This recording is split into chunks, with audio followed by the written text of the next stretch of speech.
St. Vincent. Spread the love, joy, and spread the holidays. Merry Christmas from all of us at WEFM to all of you. This Christmas, Flo's making the season merrier when you add postpaid to internet. Unwrap a new Samsung smartphone for only $29. Plus, we're giving you 50% off your mobile bill. And win even more goodies with our Spin the Wheel Christmas promotion. This Christmas, the rewards are on us. Add postpaid to your internet plan today in-store or visit discoverflow.co for more info. Terms and conditions apply. Flo, we keep your Christmas rhythm flowing. WhatsApp us or call us at 457-9997. Activated Mornings on WEFM 99.9 is on now.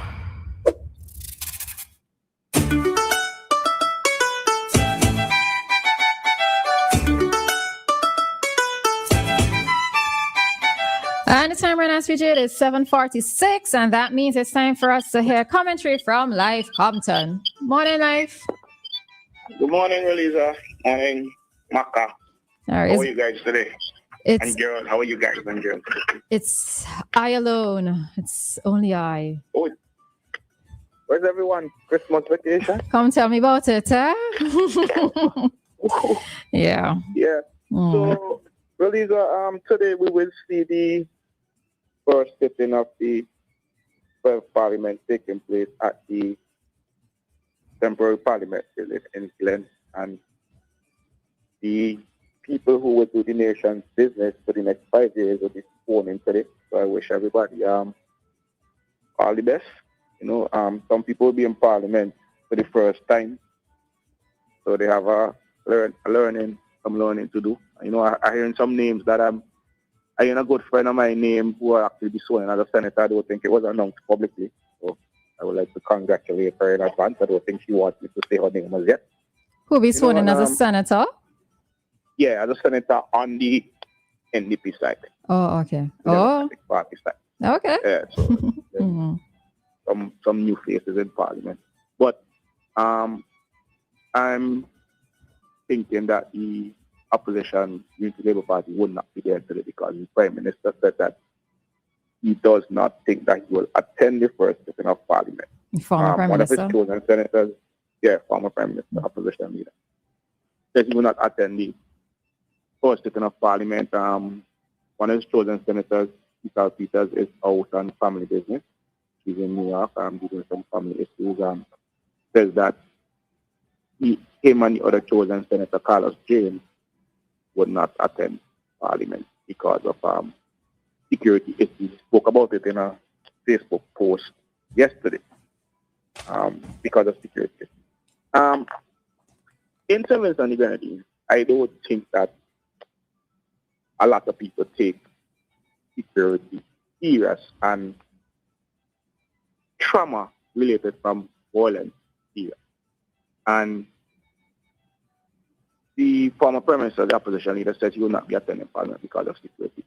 We all knew what happened outside Parliament to him a few years ago when he was surrounded by security and a projectile was thrown and struck him in his head. And maybe his thinking is, I was surrounded by security, a lot of security, and someone was still able to throw something and hit me in my head. And I don't blame anybody who went through something like that to feel a bit apprehensive about going into a similar state, because I am guessing that because it's the first sitting of the Parliament, that there will be a lot of supporters of the New Democratic Party out in the Glen Calico area who welcome their chosen politicians into office.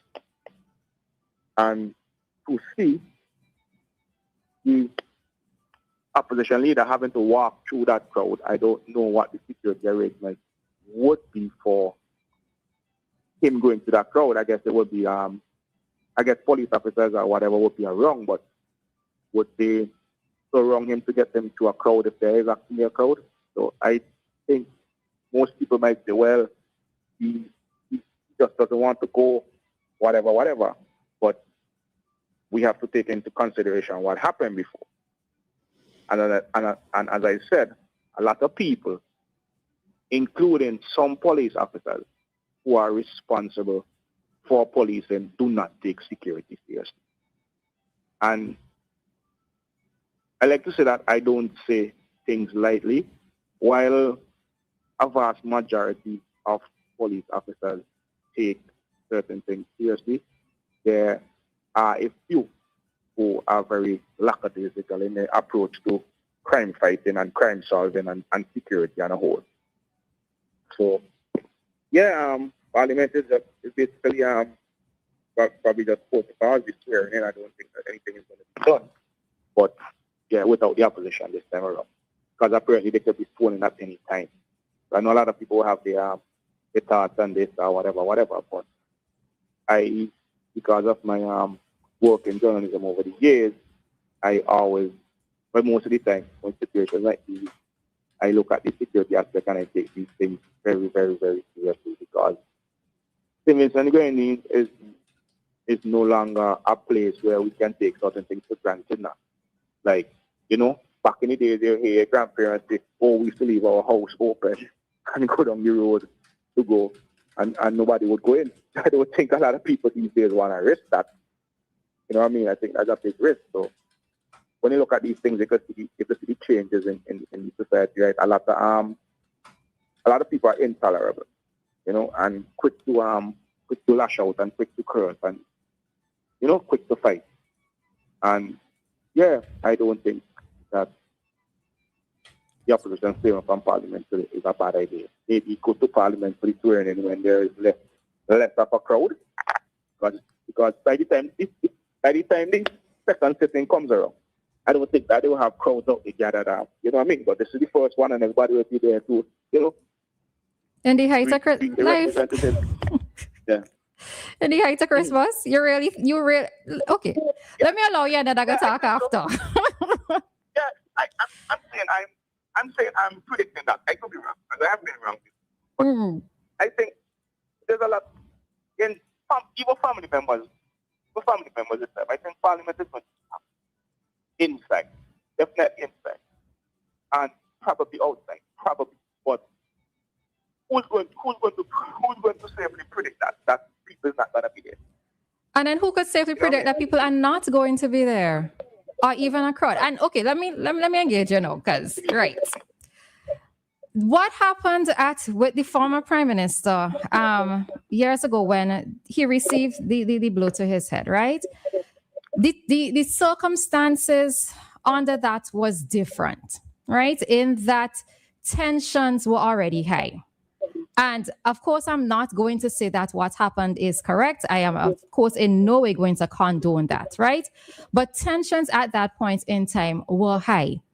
And I cannot equate what happened then in terms of the crowd that was there at that event with what is possibly, and of course we're being very hypothetical here, what could possibly be there today. So when it says that when he made mention of security issues, I'm thinking, what security issues? Is it a case where the thought is, I kind of want to feel shame, right? To be very frank and to be very honest, is it a case where he's ashamed to go into this particular swearing in, given that he's opposition this time around?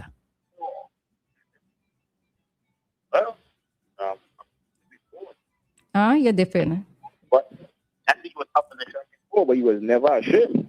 But I think it will be a situation where if there is a crowd gathered out there, there's gonna be a lot of booing and but you see, but it is also right? To me, it's also given a particular undertone that this is how we are as a people, right? In that just because he is walking by, that persons are necessarily going to boo him. So persons might just very much be indifferent, or persons who come there might be congratulating the NDP for their successful victory. So I'm not sure how it is that this is being turned, or he is the one in the spotlight in regards to this, saying that he is not going to turn up, or they're not going to turn up because security issues. Why is the spotlight back on him? But let me say something. Right? I was doing a bit of research about the security for former prime ministers and former leaders, right? And in the wider world, every former leader is even up to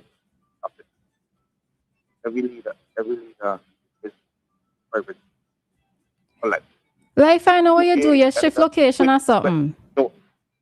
Oh, I don't know what happened. All right, go ahead. Yeah, so every leader is given, Canada, USA, England, every former leader is given security for life, right? Mm-hmm. In the region, what is done is that the threat is assessed. They do investigations, they use intel to find out what the threat level is. And I am 100% sure no assessment of any threat level was done in single unit, because we don't think like that. So the security comes with the assessment of the threat level. But as I said, I don't think that was done in St. Vincent. So there's no way that we can know what the threat level will be outside Parliament today for the opposition leader. We can't know. So in the face of we not being able to know, staying away might be the best thing to do. Because you don't know. You see, you ever in a situation where, like, you in a group of friends and, like, the joking turns serious, like everybody's joking and everybody is having fun, and then it turns serious and two people end up in altercation that you never saw, you never expected. So I say this to say, you never know the temperament of people. Maybe he's fasting, maybe people boo, maybe people laugh, maybe people talk, like we like to say. Maybe some idiot in the crowd decides to do something dumb, tell something from far like what happened last time. We just don't know what can happen. You know, and if it's a situation where people think, well, the former prime minister is shamed, well, eventually he has to go. Eventually the crowd could be strategic to find out when he's going and be there still. It's not something that you could actually run from. You know what I mean? You're going to be in public, people are going to talk, people are going to do this, or people are going to do whatever. And if it's a situation where they were, I ain't going because I shame, or I ain't going because I want to be opposing. Well, so it is. There's opposition. We've seen times before when the other opposition has stayed away from Parliament in forms of protest, and a lot of people were angry over it because it happened over a series of days where people were saying, well, they're paid to go to Parliament and they're not going. So if he stays away one time, I think he's entitled to stay away one time. If he says that he security issues why he's not going, I think that he should be allowed to feel unsafe in a situation where you was injured before. That's just my thinking. For whatever reason, I don't really see it as a big deal, to be honest, because the next time they go to Parliament, and then, like, you're going in without Kisal Peters is overseas. Her mother just did surgery. That's why you said that she is overseas with her mother. So you're going in there with two of you alone, and then, like, two swearing in, and one person left out. You know, so it's So then go. If it's just him and if it's him and Carlos, then go. Why? Why not? Three of them supposed to be three of them. Why not? You see, this is exactly what I was speaking about before, right? The assessment at the threat level and the trauma associated with something like that, right? Is you know, I think in saying that it makes us as Vincentians sound, I don't know, almost like we don't know how to control ourselves. Also, almost like we don't know time and place. Well, the thing is, we are the only prime minister in the region that received a bus from Maka. And as I did say, initially, the circumstances under which that happened, and I'm not saying that it's correct, but the circumstances under which that happened, time and place and event and what was happening at that time is different to what is happening today. The events that is happening today. Every single country in the world have had protests over one thing or the other. It's seen all over. It's seen outside government buildings in other countries, outside parliament in other countries, big and small countries. But as I said, except for Donald Trump, and people questioning the attempted assassination of Donald Trump. People are questioning that, right? But besides that, I don't think there are any other incidents where a prime minister, leader of a country, was ever injured. So that could be taken into consideration. And was any assessment of the threat done as I research and is normally done in the region? We haven't seen that happen. So what's going to happen by the next session of Parliament? Well, they're not going to have a crowd there. This one is a special one. This one is a historic momentous occasion, and I'm not even sure if there will be a crowd there. I'm just assuming that because there's a before sitting at the 12th Parliament that there will be a crowd there. You know what I mean? If it was a you can remember a few years ago so to shake down the opposition leader vehicle. It was trying to get into Parliament and people shake down the vehicle, and it was the opposition. It wasn't the government. It wasn't the government that was in power. And in the situation where the former prime minister, the opposition leader now, was struck, it was opposition people that did it. So you can never tell how a crowd is going to react because you're in government. Why would your people decide to go and shake down the vehicle? I think it was former Prime Minister Arne Newton's vehicle when the crowd went and shake it down, and then Prime Minister Dr. Gonsalves had to tell them, don't do that. Went to Parliament and tell them, you condemn that, don't do that. And in the situation when he was struck, before Dr. Godwin Friday had arrived in Parliament, none of the opposition politicians were condemning the action. It's only after Dr. Friday got to Parliament that he condemned the actions of what happened outside. Nobody else was saying anything.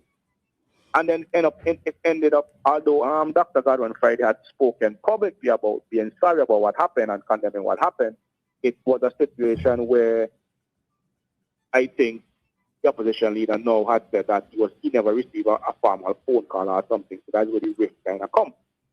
And I don't think the politicians on the other side had really condemned the actions. It was only the leader. So that's where all the drama had come from. And as I said, we're not taking security issues very serious and seriously. I could tell you of an experience, right? I want to say who the person is, that there was a threat. Someone had phoned in a threat to a police station about an attempt going to be made on somebody's life on a specific day. And the person wasn't told about the threat against the serious threat, the possibility of the threat being carried out. The person wasn't told about it until about 2-3 days after. So there are instances where the police had said in the past that they received credible threats against known, as we like to say, gangsters, known bad men in the society. And they went for them and locked them up for safety. Basically, they took them off the streets and put them in a cell and kept them there because people wanted to kill them on a specific day or whatever. And a lot of the guys would say, listen, we don't want to be here, let us go, you are detaining us. And there are instances where they were let go and they were actually killed for it. So why at one instance there's a threat against somebody's life, it's calling, it's credible, it's possible, and then they never report anything until 2-3 days after? How does that help the situation? That's why I said that there are police officers that take things seriously and there are others that don't. What level I'm thinking, right?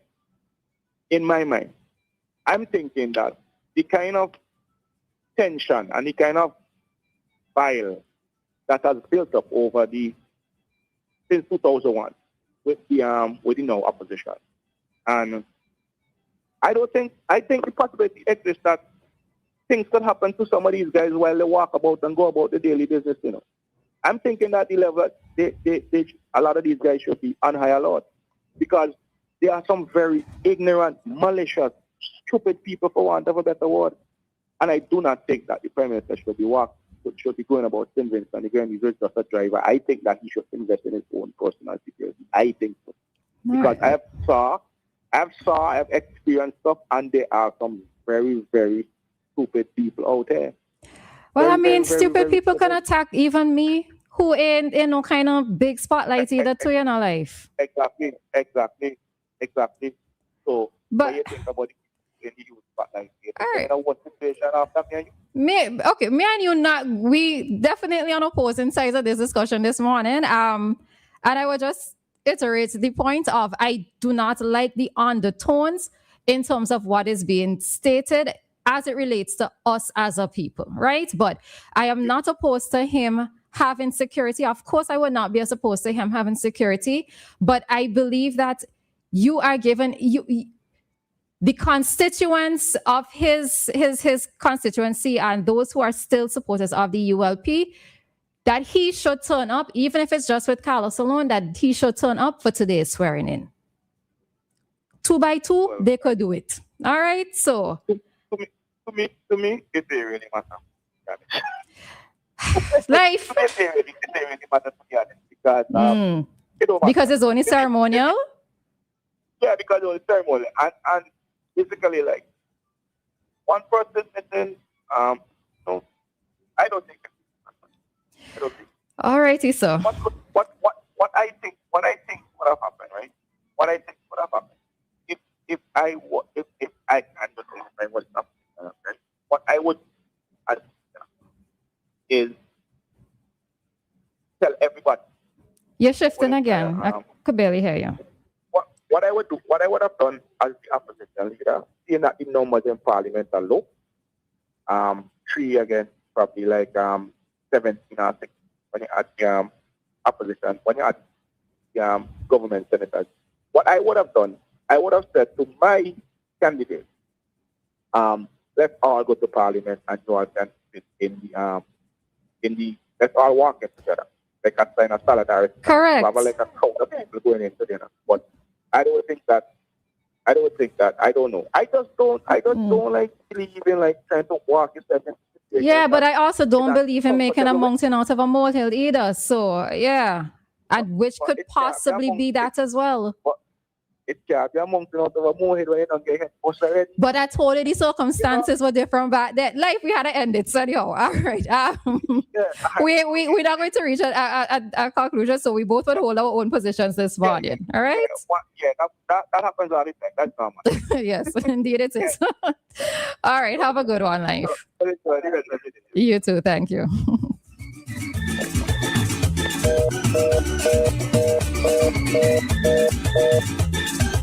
All righty, so that was our commentary with Life for this morning. I see that persons are calling. We would probably have to take it up after 8, after the interview with Rodney, which is in about 2 minutes time. All right, so let's head on out and be back with more Activated Mornings, the Flow Activated Mornings program here on WEFM. Time here in SVJ, it is 8:08, and our time check came to you with the compliments of New Haven Funeral Home. Death is a fact of life. Even though death is a fact of life, that doesn't make it any easier.